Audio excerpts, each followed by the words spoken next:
So some of these properties we've seen before. Sum and difference, as long as they have the same bounds. So today, all of the integrals that you see will be definite. They will be definite because they have bounds, right? Indefinite, no bounds. Definite, bounds. So like sum and difference, we've seen that before, right? I think we've seen it before in a couple sections that we've covered. If you have the same bounds and you have two separate functions being added or subtracted, you can break them up and give them each their own integral. We've seen that before. That one's not new. If you have something times a function, 5 times sine, 4 times x squared, something like that, you can move the constant to the front. So then you find the area, whatever the area is, then multiply. Okay, that's one way to do it too. That's the constant multiple. Reverse. Reverse is something we haven't seen, and it's one of the more important ones. Reverse. So when we're doing bounds, when we have bounds, right? The lower number always has to go on top. Always the lower number, the smaller number has to go on the bottom, and the bigger number has to go on top. Or else we can't do it. But they will give us sometimes when it's reversed, when the lower number is actually on top and the bigger number is on the bottom. How do we fix that? Well, we use the reverse. We use the reverse interval property. The reverse interval property says you can switch the bounds. You can absolutely, it's not against the rules to switch the bounds. If I want to switch positions here. But to do that, you have to put a -1 in front. The -1 has to go in front. Okay? So if we need to switch bounds, switch them. You can do that, but you have to have a -1 in front. Or if it's already negative, then you make it positive. Okay, change the sign. The zero length. The zero length. Well, it has the same bound, right? From the same number to the same number. So if we have a graph, let me draw a quick graph here. And that's A.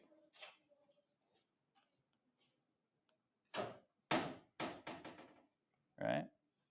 And I want to find the length, the area from A to A. There is no area, it's just a line. Mathematically, the area of a line is 0. A line has no width. A line only has length. Okay? So mathematically, there is the line. Mathematically, to have area, you have to have a base, you have to have a height, you have to have something like that. A line does not, a line or a line segment does not have a width. It has length, but it does not have a width. So that's why if the bases don't go anywhere, if the base, or sorry, not the base, if the bounds, that's just a line. That's just a line segment. And that's not going to have any area. That's why it's 0. Okay, kind of common sense. Kind of common sense that there's nowhere to shade. If there's nowhere to shade, you can't have any area. Okay? And then the last 3 are the ones, the new ones that we're going to be using quite a bit. Okay? The last one is adding intervals. So look at this. Look at the last one. What is the last one doing? Take a look at it. Take a look at what's going on here.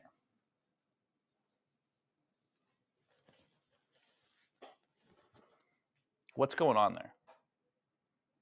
What's happening here? It's written in symbols, right? But in plain English, what's going on here?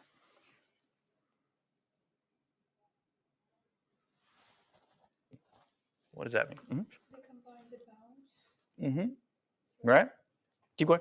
So it's A to C now, so that it covers the whole area. Exactly. This is the whole thing, right? This is the whole thing. All they did was split it up into 2. Somewhere in between A and C, there's a value of B. So they said this chunk plus this part make the whole. Because really I'm going from A to C, right? Really I'm going from A to C. But this area, this guy over here just broke it up into two parts. So the two parts equal the whole. Common sense. Okay? But when you see it like that, it might be a little confusing, but if you draw a picture, it won't be confusing, and we'll talk about that today. Okay? Drawing pictures is going to be, if it's not making real sense to you, drawing pictures is going to help a lot. Okay? Because there's not a lot of calculations to do. Today, there's not a lot of calculations to do. It's kind of like yesterday, the last 2 days when we talked about definite integrals, right? There was calculations, but it was very basic calculations: length times width, base times height divided by 2, right? There's not a lot of stuff like that. But sometimes those are the hardest problems because you can't rely on calculations. You can't rely on algebra. You have to rely on what you know. Okay? So example number 1, given. So given that they give us no f of x. Notice here, they don't say what it is. They don't say if it's linear, quadratic, absolute value. They don't say what it is. They just say, hey, there's a function. And if I was to add up area, if I was to find area under the curve from 2 to 6, it's going to be 10. And then for another function, if I was going to find the area from the same bounds, that one is -2. That one is -2. Okay? So now what they want us to do is combine them. So they want us to find area of both. This is what this first one is. This is saying from 2 to 6, I want you to find area of both. So you can use one of the properties, sum and difference. You can say, okay, well, I know that the area of this guy, and I know the area of this guy, right? I know them separately. Let me just add them together. We know this is 10. I know this is -2. So the area combined is 8. Same thing with the next one. The next one, we're just subtracting areas. We're just subtracting areas. So g of x dx, f of x dx. I know the area of g is -2 from 2 to 6. And then I know the area is 10 over here, so we get -12. Okay? That's all we're doing.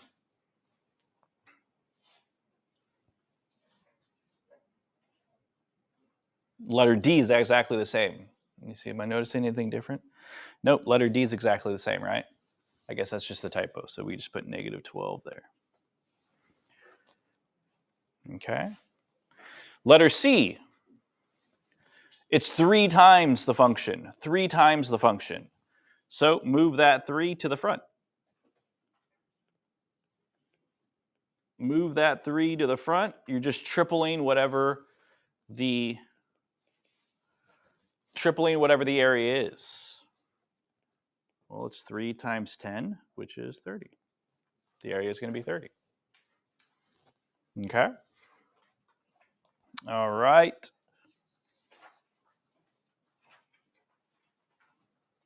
All right, so number 2.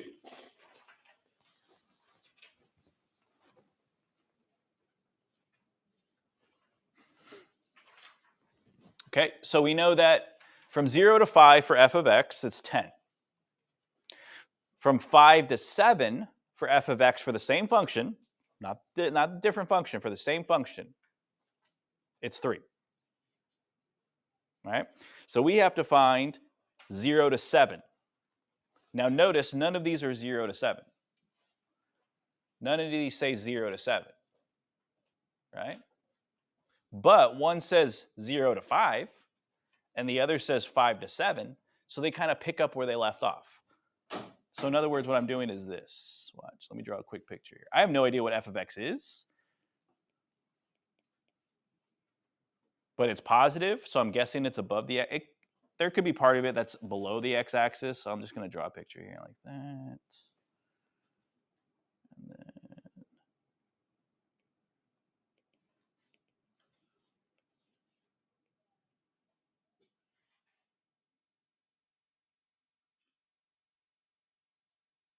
not to scale because I have no idea what f of x is, but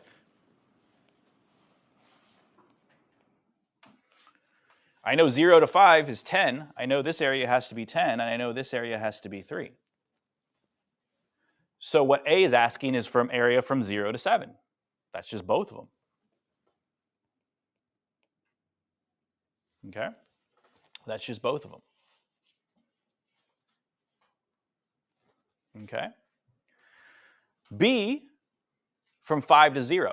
So this is where B,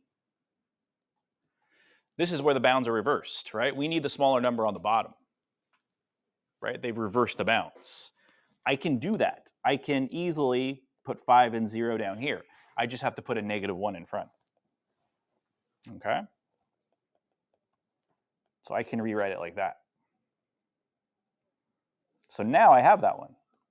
0 to 5 is 10. So -1 times 10 is -10. The area is -10. Okay? Let's see. Okay, so do C and D right now. Do C and D. Those are pretty mild.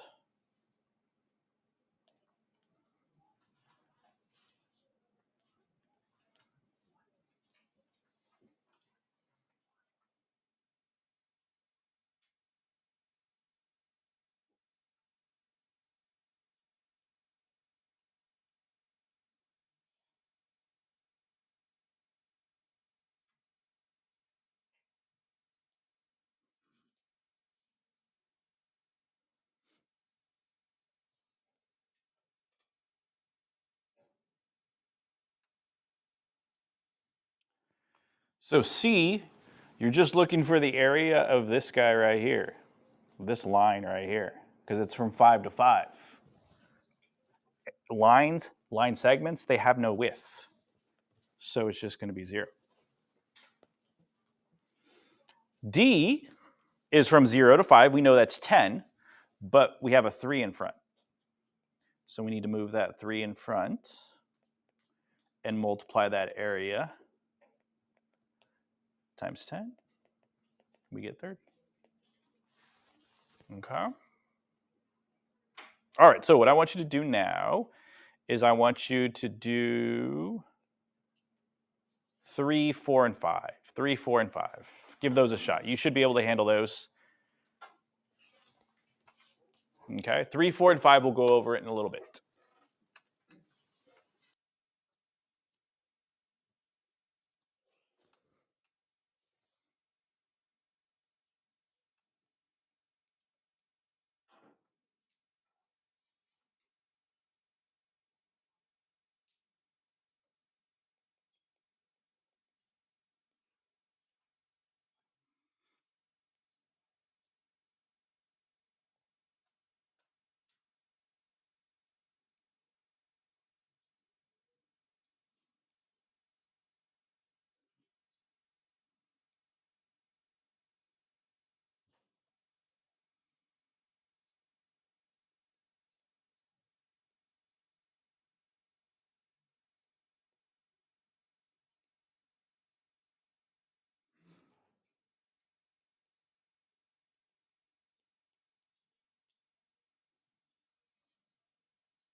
So the first one, number 3, it's 5 times f of x. So move the 5 to the front. And then they want you to find the area from -6 to 3. Okay, so from -6 to 3, I highlighted it. Well, the ones below the x-axis are negative, so -15 and -5. And then the ones above the x-axis are positive, +9. So you add them all together. You got -11. 5 times -11, -55. Okay. So if you're not done, it's okay. I'm just going through some of these to okay. This one's kind of like the ones we saw last unit. We actually saw one like this. I think you had one like this on your assignment, -1, right? Separate them. -6 to 4 for f of x minus -6 to 4 for 1 dx. Okay. So -6 to 4, we can use the graph, right? -6 to 4. That area is right there. Right? So that area is -9 plus -8 plus +9. Well, the two 9s will cancel each other out, so you're just left with -8. Minus. And then from the function is now over here, the function's 1, right? So like we did yesterday, that's going to create a horizontal line where y equals 1. So let me use the graph. Since I already have a graph, actually, you know what? No, I'm going to draw a new graph. I'm not going to use the function they have because this one doesn't have an f of x. But at +1,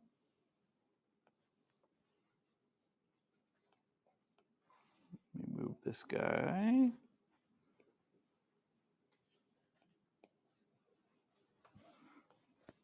So at +1, and it's going to go from -6 to +4, and it's going to be a horizontal line, and it's going to be a rectangle. It's above the x-axis. The base is 10.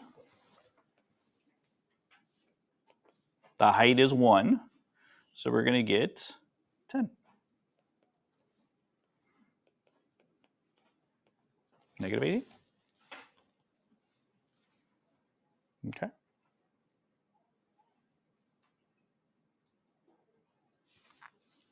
All right. And then letter number 5, example number 5 is, so again, for this guy, draw a picture if you need to. If you don't need to, separate, do whatever you need to do to solve it because there's different ways.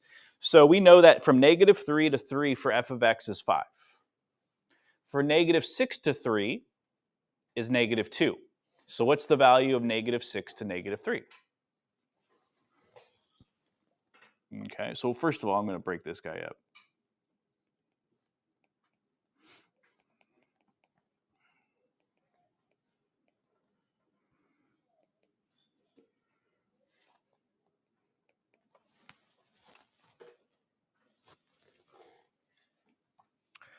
Well, from -6 to -3 is the part. The whole is right here. This is the whole thing. From -6 to +3 is the whole thing. And that's 2, right? And then they give you the part, they give you part of it, and they say from -3 to 3 is 5. We don't want that part, right? So if the whole is -2 and the part is 5, what's the other part going to be?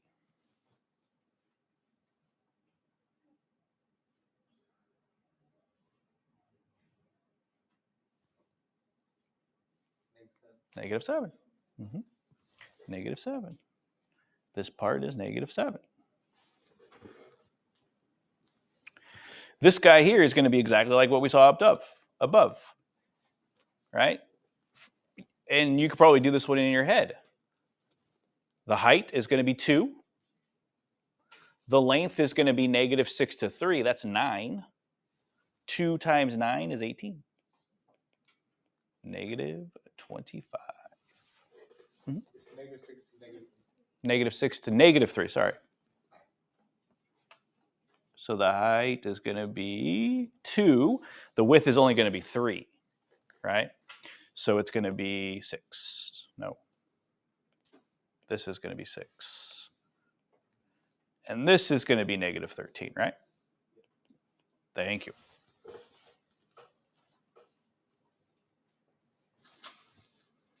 Okay.